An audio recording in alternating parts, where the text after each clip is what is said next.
Bharat NCAP है, ये basically अपनी कार की मॉडल को टेस्ट कराइए और देखिए कि ये सुरक्षा के मापदंड पे कितनी खरी उतरती है। जैसे कि इसमें टेस्ट किया जाएगा कार को कि जब इसका एक्सीडेंट होता है सामने से, साइड से, तो उसका क्या इम्पैक्ट अंदर बैठने वाले के ऊपर होता है। इसका पूरा असेसमेंट किया जाता है, उसके हिसाब से स्टार रेटिंग मिलती है।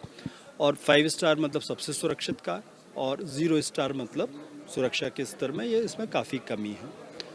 ये स्टार्टिंग में भी हमारा ये वॉलंटरी प्रोग्राम है, हम किसी को मैंडेट नहीं कर रहे, पर सबसे अच्छी चीज़ ये है कि इस कार्यक्रम के जो डेवलप कर रहे थे सारी ऑटोमोबाइल इंडस्ट्री के साथ लगातार बातचीत हो रही थी और इसको क्योंकि हमने ग्लोबल स्टैंडर्ड्स के साथ अलाइन किया हुआ है तो इस कार्यक्रम का बहुत ज़बरदस्त स्वागत हुआ है। सभी कार मैन्युफैक्चरर्स ने ऑलरेडी अपनी एप्लीकेशंस लगानी शुरू कर दी और 30 से ज़्यादा मॉडल्स की एप्लीकेशन टेस्टिंग के लिए हमारे यहाँ ऑलरेडी लग चुकी है आज पहले दिन लॉन्च के साथ।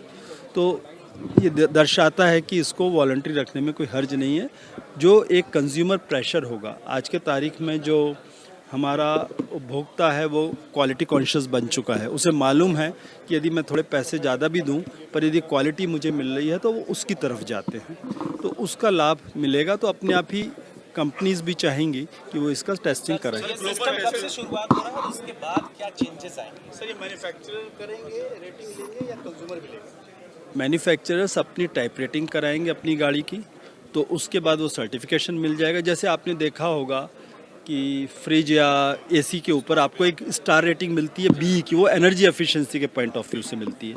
तो ये व्हीकल के ऊपर एक स्टिकर होएगा, जो स्टिकर आपको दिखाएगा कि ये स्टिकर स्टार रेटेड है, तो वो सेफ्टी के पॉइंट ऑफ व्यू से अभी होगा। तक ग्लोबल एनकैप रेटिंग वाला सिस्टम है और भारत में अब ये भी एनकैप शुरू हो जाएगा। इसमें डिफरेंस क्या होगा? एक मिनट, डिफरेंस क्या होगा? डिफरेंस कोई खास नहीं, मैंने अभी बताया कि ये लगभग अलाइंड है, हमारे अपने स्टैंडर्ड्स हैं, पर हमारे स्टैंडर्ड्स जो हैं वो इन टर्न ग्लोबल स्टैंडर्ड से अलाइंड है। तो हम कहते हैं कि हमारे ये स्टैंडर्ड्स फॉलो होने चाहिए, तो मतलब वो ग्लोबल स्टैंडर्ड्स भी पूरे हो जाते हैं। एक मैंने अभी आपको थोड़ी देर पहले समझा रहा था कि मैथमेटिकल फैलेसी थी। ग्लोबल स्टैंडर्ड में ये कहा गया कि मान लीजिए फ्रंट क्रैश है और साइड क्रैश है, उनके स्कोर में 35% से ज़्यादा का अंतर नहीं होना चाहिए। ऐसा नहीं होगी आप केवल अपनी कार को एक तरफ से मजबूत करें। उसका फ़र्क ये निकलता है कि कोई एक पर्टिकुलर केस में, जैसे मान लीजिए उदाहरण के लिए कि एक किसी कार में, एक मॉडल में एक क्रैश में उसको 8.3 स्कोर मिला, दूसरे में 13.7 मिला, 22 पॉइंट मिलने पर 4 स्टार रेटिंग मिल गई। दूसरी कार को 8.3 उतना ही मिला और दूसरे रेटिंग में 13.7 के जगह 14 मिल गया, तो ग्लोबल एनकैप के हिसाब से उसको 3 स्टार दे देंगे। एक मैथमेटिकल फैलेसी थी, उसको हमने अपने सिस्टम में करेक्ट कर दिया है। मैथमेटिकली वो इक्वेशन सॉल्व करके देखा कि 8.2 पे आता है नंबर, तो दोनों साइड के क्रैश में मिनिमम 8.2 लें तो 4 स्टार मिल जाएगा। टोटल यदि 22 होएगा सर, ये मैंडेटरी जा सकती है क्या?